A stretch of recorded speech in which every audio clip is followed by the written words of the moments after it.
desde la Ciudad de México. Urus Radio, una estación para compartir.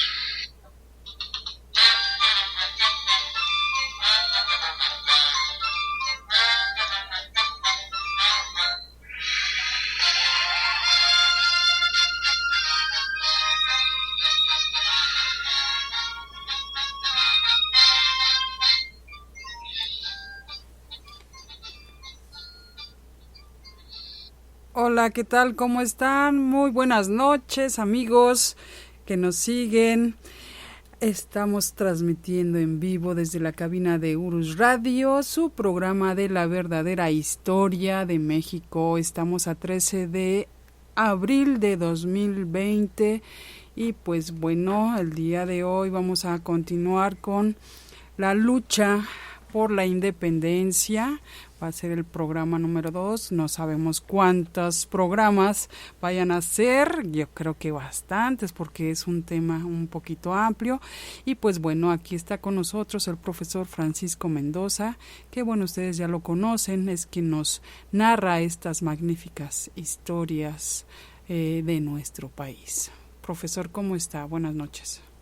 Licenciada, muy buenas noches. Amigos que nos escuchan en Urus Radio, muy buenas noches tengan todos ustedes. Es un placer de veras enorme estar aquí como todos los lunes. Sí, profesor, y pues ya están por acá nuestros amigos en el chat. Vamos a saludarlos rapidísimo. Alex Domínguez Castillo, Axel Chávez Cárdenas, Finisterra, Andrés Águila Muñoz, Julieta Robles, Hugo Salas, DCC 700, bueno, ya dijimos, Saúl Mercado desde Piedras Negras, Coahuila, Natalia González, dice que luego de mucho los puedo escuchar en vivo. Qué bueno, Natalia, ya estás por acá, bienvenida.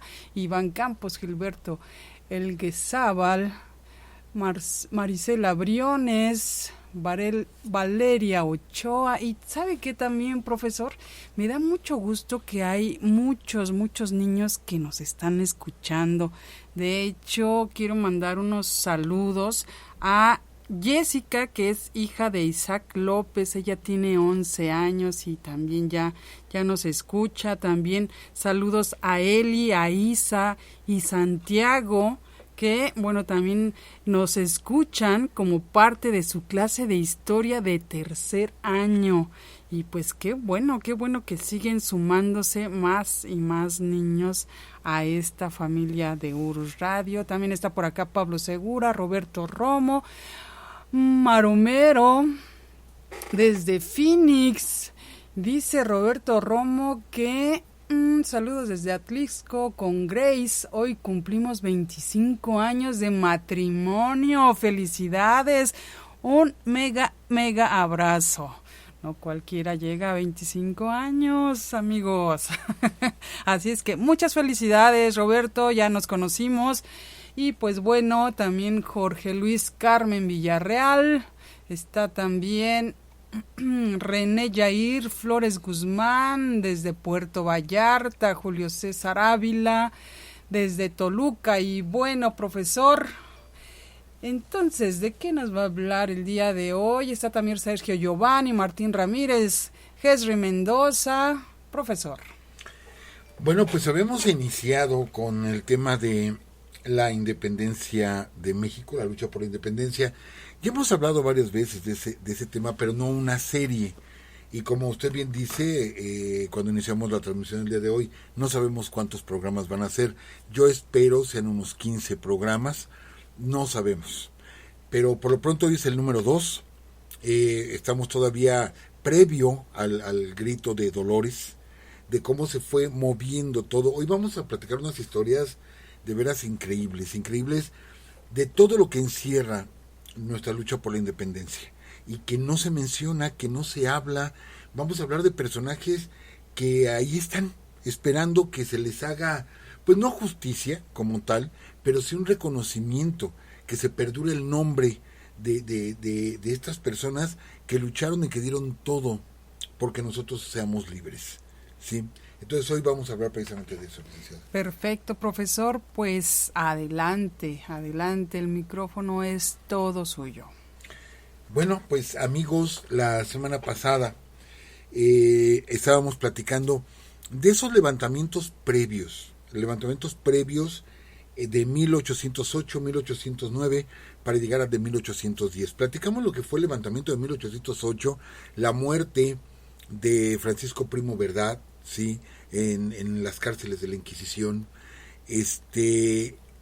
y bueno, la caída del virrey Iturrigaray, que pensaban que iba a dar una especie de golpe de estado en México para quedarse con el poder, y alrededor de 300 personas, comentan las crónicas de la época, que la noche del 15 de septiembre de 1808, toman, ¿sí?, prisionero al virrey Iturrigaray. Entonces todo esto manejado por los peninsulares, por los ricos, los comerciantes, pero todos españoles, o sea, nacidos en España, y que tenían el temor de que Iturrigaray de pronto independizara, ¿sí?, el virreinato de la Nueva España. Amigos, yo quiero explicar esto. Todos nosotros, al pasar por la escuela, al pasar por las aulas, vimos el tema de la independencia. Y se hablaba de estas reuniones que se hacían, de estas reuniones literarias en Querétaro, y de cómo este pequeño grupo se adelanta a los planes que tenía de iniciar la lucha por la independencia, y lo vemos así como que muy por encima a los personajes. Parte de lo que hacemos en Urus Radio, y lo hemos dicho como frase, es quitarle el bronce a las estatuas, hacer a la gente humana, porque a fin de cuentas, somos seres humanos todos, y todos pues tenemos diferentes maneras de pensar, de ser, y de pronto nos han presentado héroes totalmente acartonados o personalidades totalmente acartonadas, muy fuera de la realidad. No es nuestra idea como balconear o dijéramos ser tendenciosos en contra de X o Y personaje de la historia. En Urus Radio de veras hacemos un esfuerzo bien grande por mantenernos neutrales. A veces no podemos hacerlo, sí, pero de veras que intentamos ser neutrales. Platicamos las cosas como se fueron dando, y cada quien tendrá un juicio que hacer. Igual nosotros tenemos nuestro propio punto de vista, y a lo mejor no lo compartimos con algunos de nuestros amigos, pero es para nosotros de mucho respeto la manera en que cada quien observa o califica la historia. Entendamos esto, ¿sí?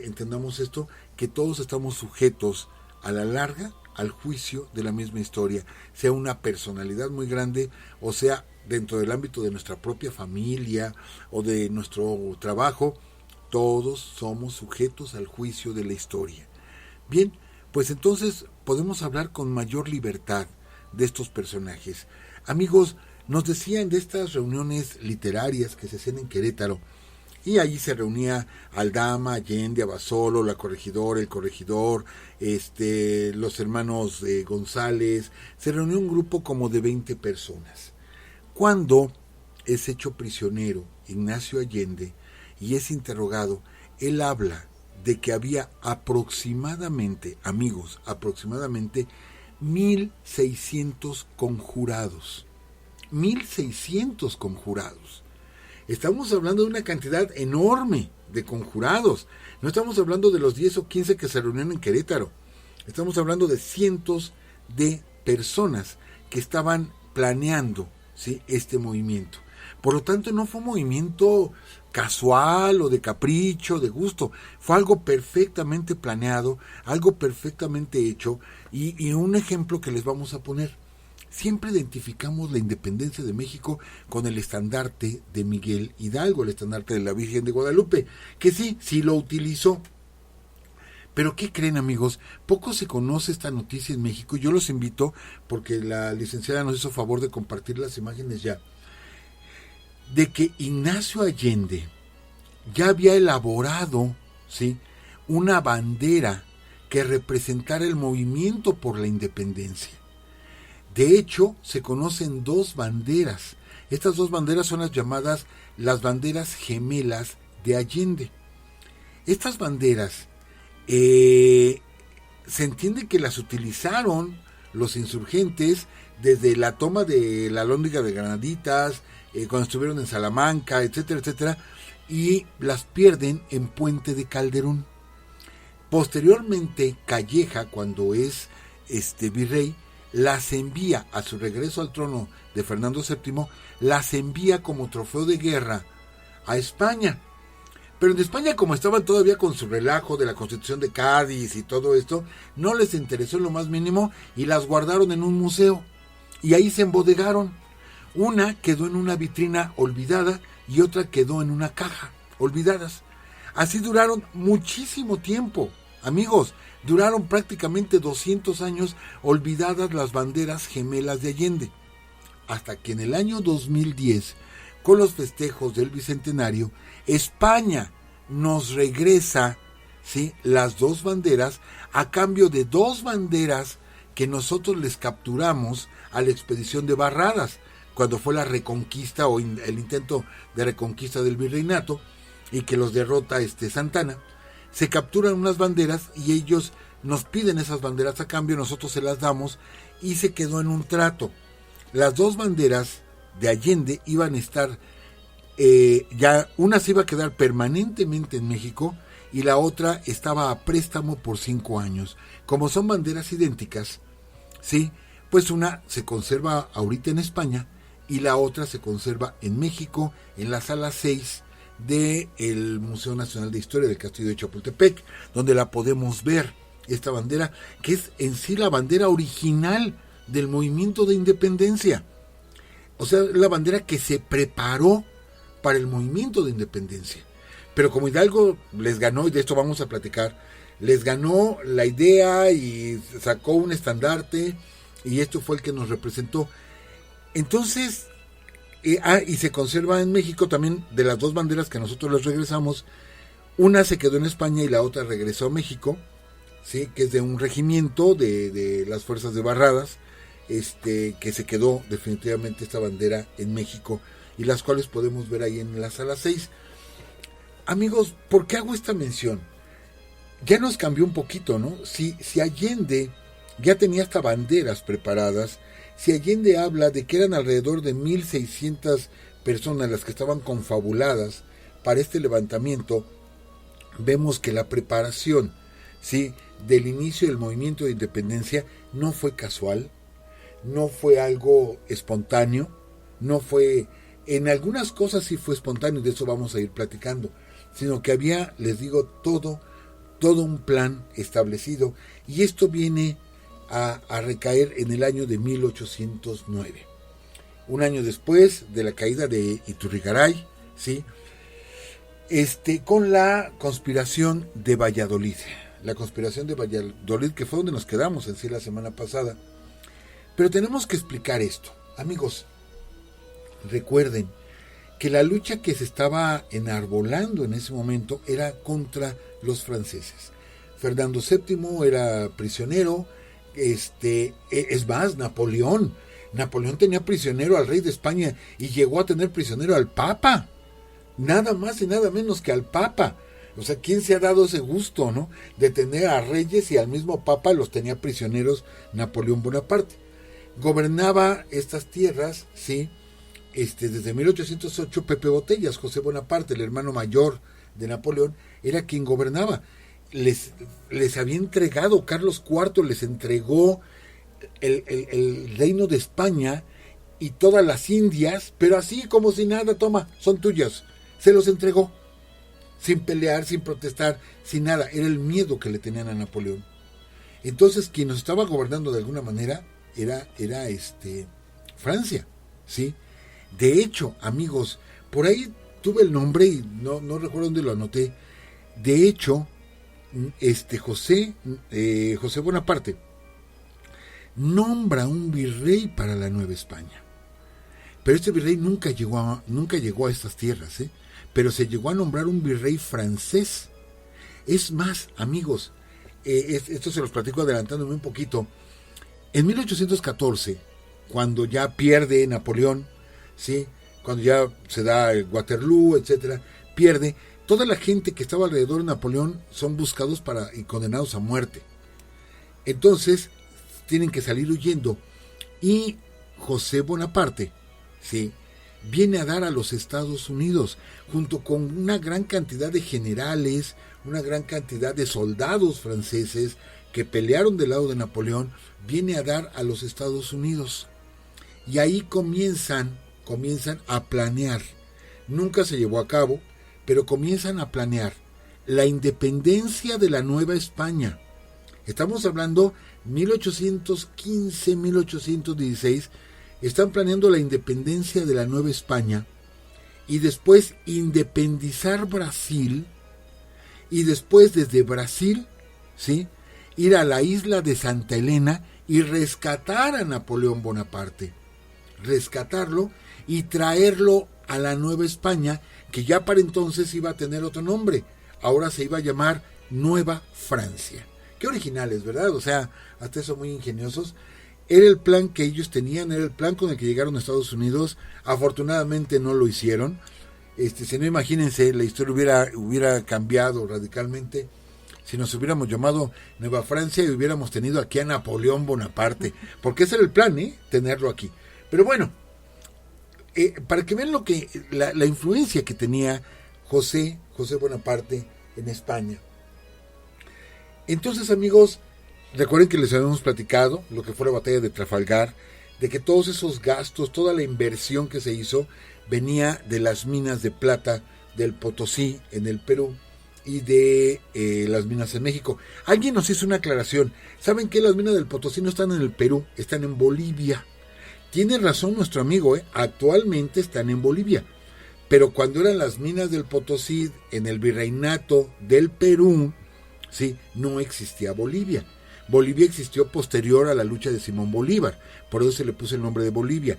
En ese tiempo no existía Bolivia, era el Perú, por eso lo dijimos así. Eran las minas del Potosí del virreinato del Perú. Sí, actualmente, sí, tienes razón, Bolivia. ¿Sí? Entonces, todo eso se estaba yendo, toda esa cantidad enorme de dinero. Se pidieron bonos a los criollos. Ahí Hidalgo, ¿sí?, tuvo que prestarle dinero a la corona española. Como perdieron en Trafalgar, hasta Hidalgo se quedó sin nada de dinero. La gente, los criollos estaban molestos con los españoles. Y luego les digo, Carlos IV y Felipe Fernando VII le entregan todas las posesiones de España a los franceses. O sea, esto es un verdadero caos. Pero, amigos, se sospecha, ¿sí?, que los ingleses van a atacar o van a tomar el virreinato de la Nueva España. ¿Por dónde es la entrada a México? Fue la entrada de Cortés, fue la entrada de los ejércitos norteamericanos, pues Veracruz. Pero Veracruz tiene un gran problema para todos los extranjeros, y que cómo nos ayudó Veracruz, y que fue una guerra bacteriológica, y lo hemos platicado. La malaria, la peste, etcétera, que tiene Veracruz en esos tiempos, ¿sí? Era terrible estar en Veracruz. Entonces la gente, cuando llegaba a Veracruz, inmediatamente se movía hacia Jalapa. Aquí en el virreinato no existía un ejército como tal. O sea, venía un ejército español, mantenía el orden, pero no había un ejército del virreinato. Y como ahorita todo el mundo estaba peleando allá en España contra los franceses, ¿sí?, y que posterior a eso, el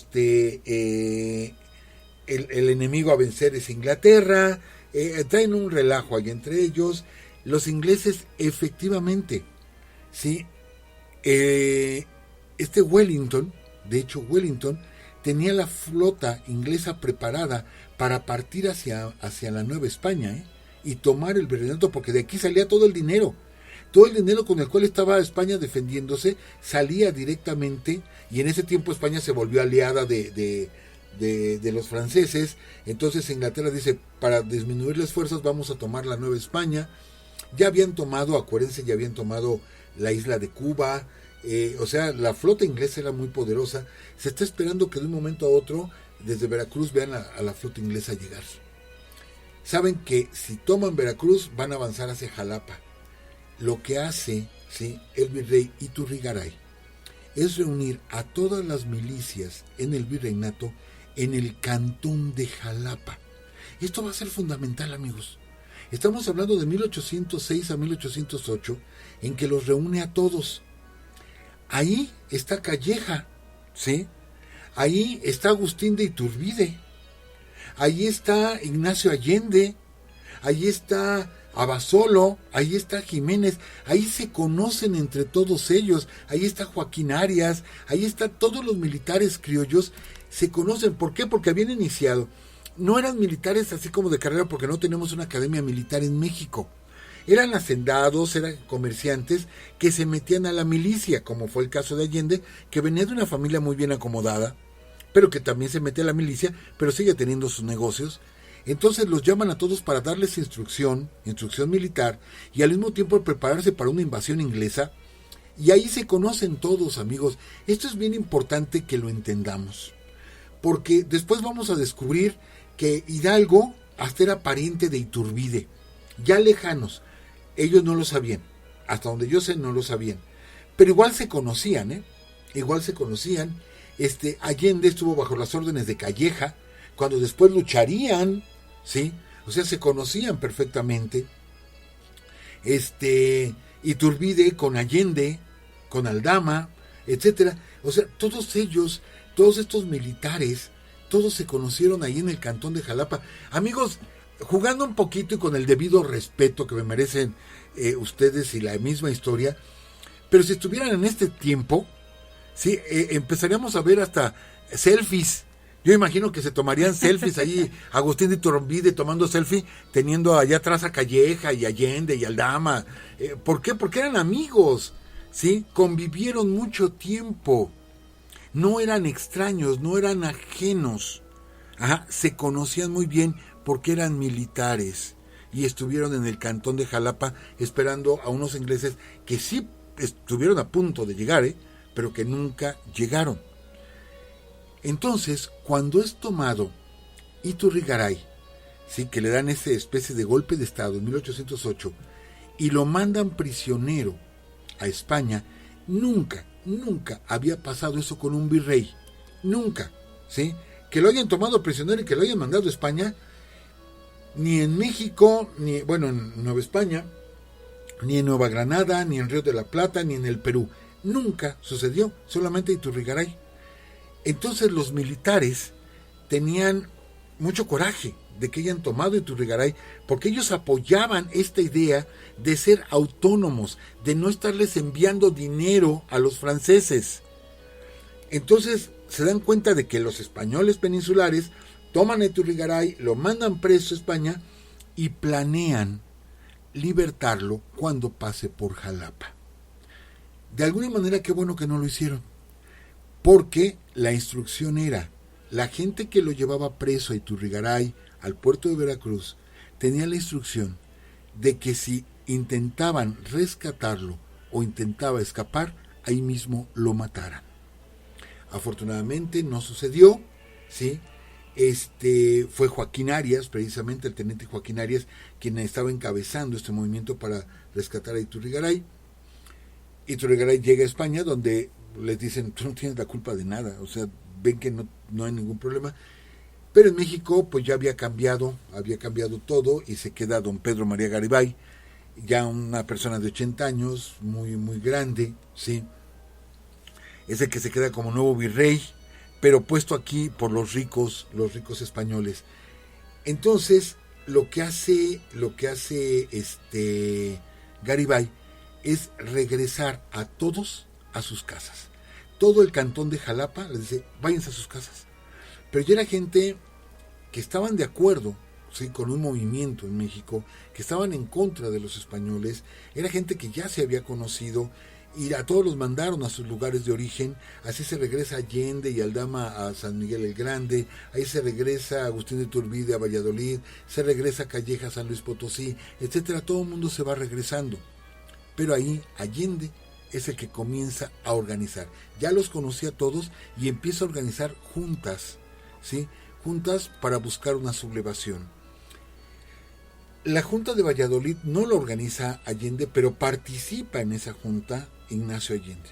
Está participando en esa junta. De hecho, el levantamiento estaba planeado para el 21 de diciembre, ¿sí?, de 1809.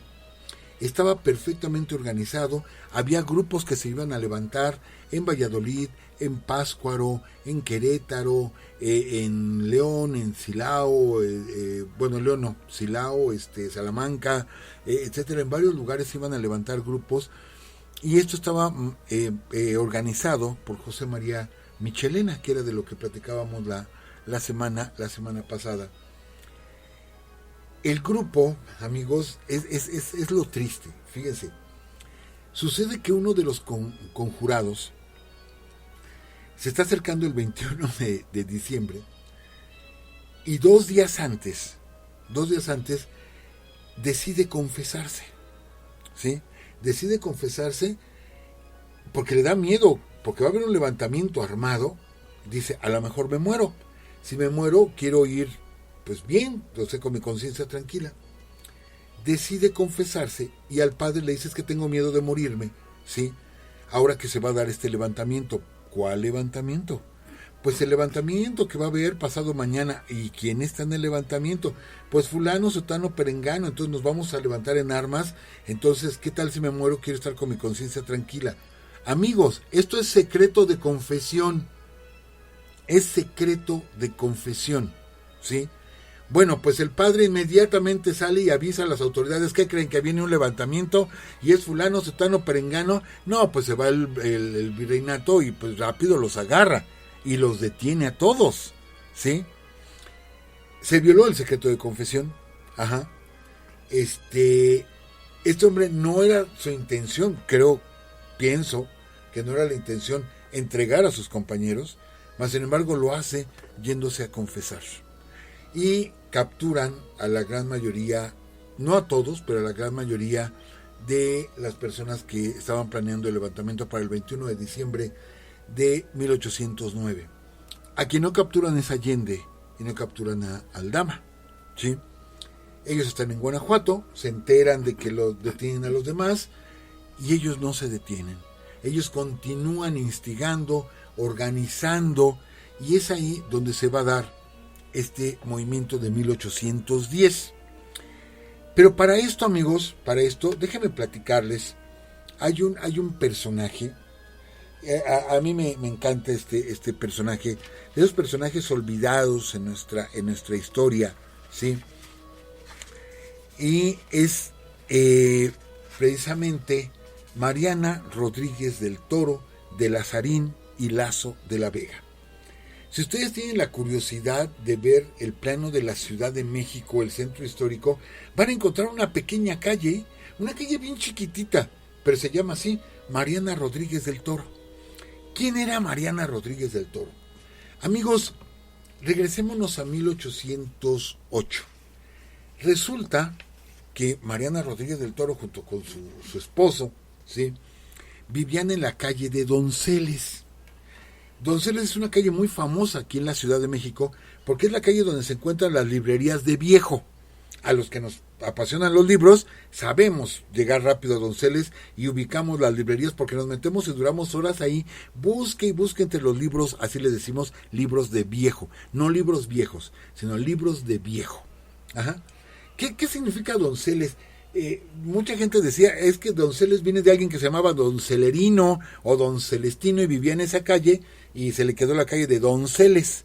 No, Donceles es lo contrario a doncellas, ¿sí? Entonces en la Nueva España es una de las calles más antiguas que hay, y existía la calle donde llegaban muchos españoles, jovencitos que llegaban de España a hacer fortuna a México y que venían solteros. Para que no anduvieran desbalagados y mantenerlos en orden, había casas de asistencia, donde ellos llegaban de España y rentaban habitaciones en estas calles de asistencia a dos calles atrás de lo que iba a ser la catedral. Entonces se le conoció como la calle de los Donceles. Donceles es como doncellos, por así decirlo. Ajá. En lugar de doncellas, el masculino es Donceles. En la calle de los Donceles. Bueno, pues en esta calle tenía su residencia doña Mariana, ¿sí?, Entonces, ella forma parte de estos grupos literarios, en apariencia literarios, donde se empieza a hablar de la independencia. Ella es amiga, ella y su esposo son amigos del virrey Iturrigaray, son muy amigos de Iturrigaray. Entonces ellas son de los que apoyan, junto con Primo de Verdad y todos ellos apoyan el que se le deje de enviar riquezas a los franceses y se dé la autonomía aquí en la Nueva España. Ellas se enteran de cuando le dan este golpe de estado a Iturrigaray, de la prisión de Iturrigaray, y se quedan calladitos. Pero a partir de ahí, ellos ponen su casa en la calle de Donceles para organizar, ¿sí? Para organizar estas veladas literarias, así como las de Querétaro. Estas se dan en la casa de Mariana Rodríguez del Toro. Amigos, ¿sí? Amigos, ellos empiezan a preparar el levantamiento. De hecho, en su casa sesiona Allende. De hecho, en la casa de Mariana Rodríguez del Toro, ahí en Donceles, se reúne la Güera Rodríguez, Leona Vicario, ¿sí? Ignacio Allende, el cura Hidalgo, o sea, varios que estaban participando en diferentes reuniones. De Hidalgo se sabe que estuvo un par de ocasiones ahí.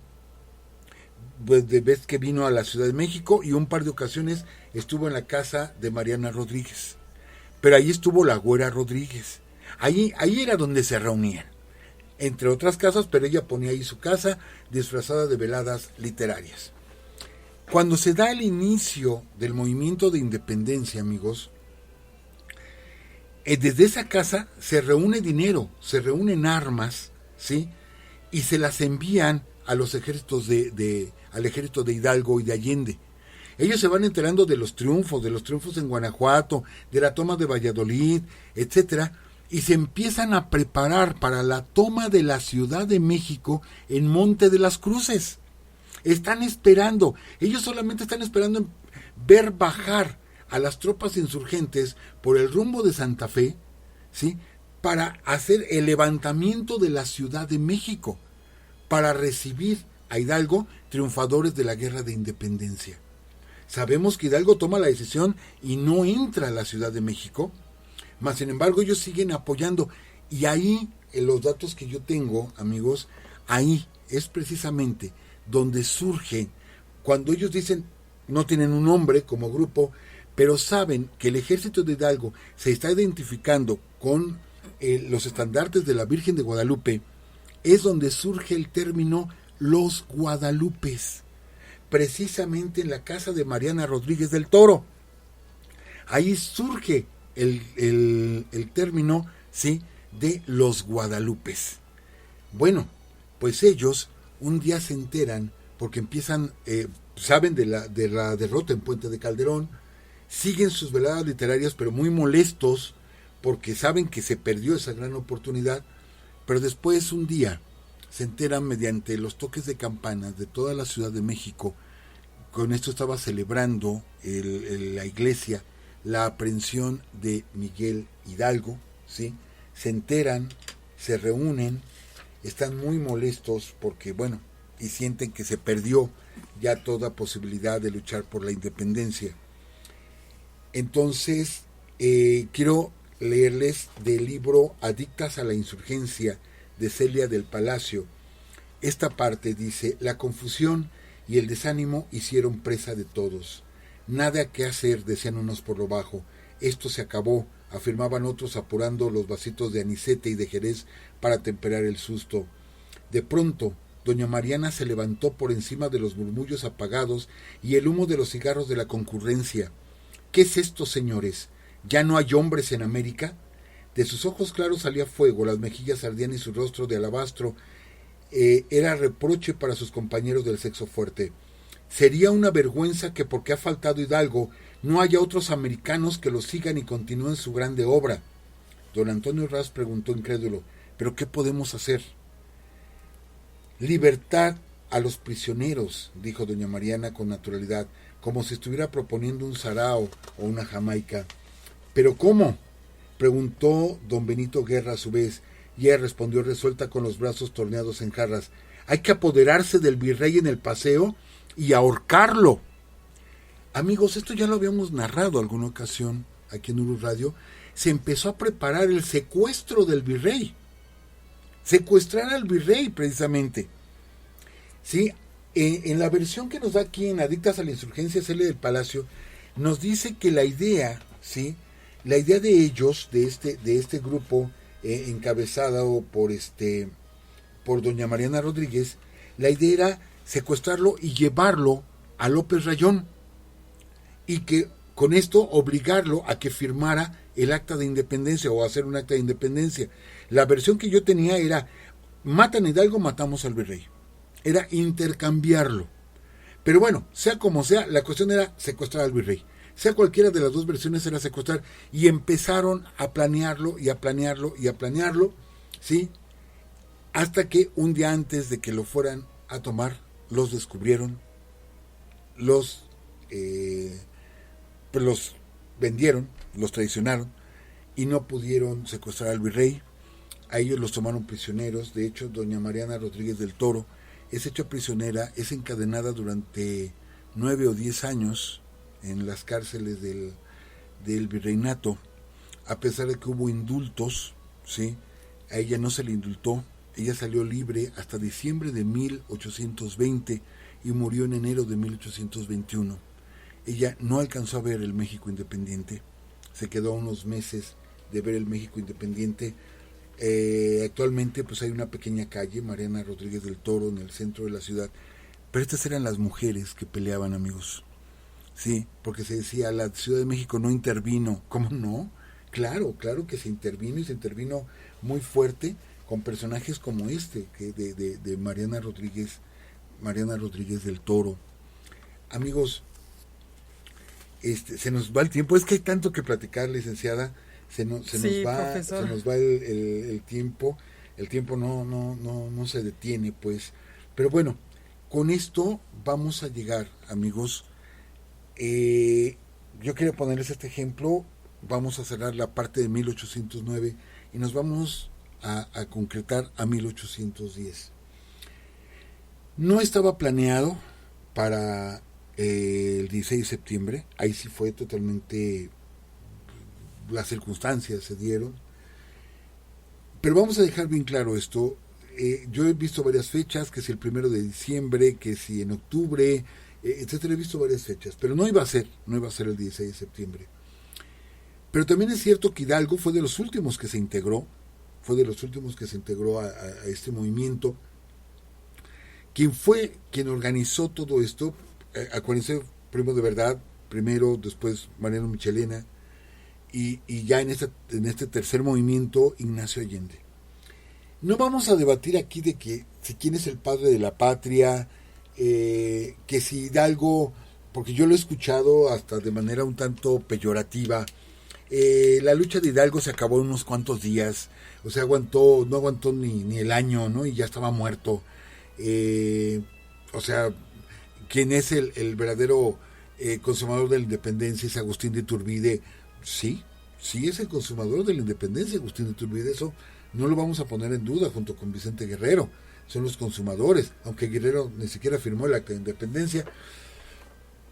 Pero no vamos a restar el mérito de Hidalgo, aunque sí vamos a aclarar, desde nuestro punto de vista, quien organiza todo es Ignacio Allende. Pero no vamos a ponerle un epíteto aquí de padre de la patria o algo así, no. Él es el que organiza todo, pero sabe perfectamente Allende, ¿sí?, que quien tiene el magnetismo, quien tiene la fuerza para atraer a la gente, es Miguel Hidalgo. Él sabe que él puede, toda la gente que conoció en el cantón de Jalapa, a todos esos militares, los puede llamar, los puede invitar. A muchos los invitó y les digo, él hablaba de 1,600 gentes. Pero se necesitaba que el pueblo aceptara. El pueblo no le iba a interesar. El pueblo estaba alejado de los criollos. No le iba a interesar al pueblo. No iba a haber un levantamiento popular. Quien podía encabezar esa parte era Hidalgo. Y esto lo sabía perfectamente Allende. Amigos,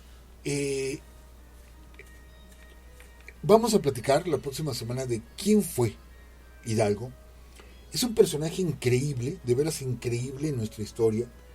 No es el viejito que pensamos. Él muere de 57 años, por ahí más o menos, 57, 56 años. Es joven, ¿sí? Pero tenía calvicie. Ajá. No hay retratos de Hidalgo. Él no fue retratado en vida. Morelos sí fue retratado en vida, ¿sí? Guerrero. Pero Hidalgo no fue retratado. O si fue retratado no se sabe. Y no existe nada que nos diga exactamente cómo era. Hay toda una historia alrededor de cómo Maximiliano rescata la imagen de Hidalgo. Eso es cierto, y Maximiliano rescata la imagen de Hidalgo, y es que nos hereda esa imagen que nosotros conocemos de Hidalgo. Hidalgo no es cualquier persona. Sí, lo acomoda de alguna manera ahí Allende, pero no porque sea cualquier persona, sino por el valor que tiene Hidalgo. Es políglota, es lector de los enciclopedistas franceses, a Dolores Guanajuato se le apodaba la pequeña Francia. Ajá. Ponía obras de teatro. Aquí no vamos a juzgar si el señor tuvo hijos o no tuvo hijos. Sí los tuvo. Era un señor que tenía dinero, ¿sí? Pero no se le conoció como alguien mezquino. De hecho, muchísimas veces él pagó los impuestos de la gente. Porque déjenme decirles que cuando se acuerdan que les platiqué la semana pasada que se aumentaron los impuestos de $1 por año a $5 por año? Pues había mucha gente que no podía pagarlos. Entonces el castigo que se dio, y eso no se los platiqué la semana pasada, el castigo era azotes públicos. Está bien, no me vas a pagar los $5, pero te tengo que azotar en público, ¿sí? Y no era cualquier cosa. Eran bastantes azotes y la gente acababa empapada en sangre, pero tenía que ser un castigo público por completo. Ese era el castigo de la Nueva España. Entonces Hidalgo pagó muchas veces de su bolsa los impuestos de su gente, de gente pobre. Él los pagó. Él estaba en contra de ese tipo de medidas. Entonces les digo, vamos a comenzar la semana que entra platicando precisamente de Hidalgo y entender por qué era fundamental y por qué la gente lo siguió. Y por qué apenas iniciado el movimiento, él tenía a decenas de miles de gentes tras de él. Hidalgo era famoso, Hidalgo era conocido en toda la zona, ¿sí? Entonces, era un personaje muy, muy especial Hidalgo, y pues es con lo que vamos a comenzar la próxima semana, porque se nos fue el tiempo, licenciada, perdón, siempre nos pasa esto, y se nos fue el tiempo. Sí, nos han reclamado mucho, profesor, que ya subamos el tiempo. Son 45 minutos y se va rapidísimo. Sí nos dicen que unas 2 horitas, por lo menos. Y pues bueno, sí es súper interesante, y si algunos de ustedes ya vieron la publicación de la semana pasada en Facebook, se subió una estatuilla de Miguel Hidalgo, y el profesor me comentaba que es la imagen la verdadera imagen de Hidalgo.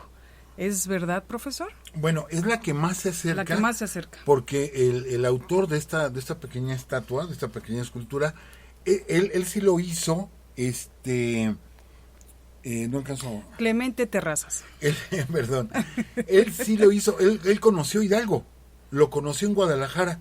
Entonces lo labró, ¿sí? Entonces es el que más se parece. Es una pequeña estatua que se encuentra en el Museo Nacional de Historia del Castillo de Chapultepec, y que es un tanto distinto al Hidalgo que nos han pintado, es distinto. Muy pero es distinto. el que más se parece. Es lo único que se hizo en vida de Hidalgo. Y de hecho también nos hablaba usted de las banderas gemelas de Allende, y ya nos dijo que también está en el Museo de Chapultepec, ¿verdad? Así es.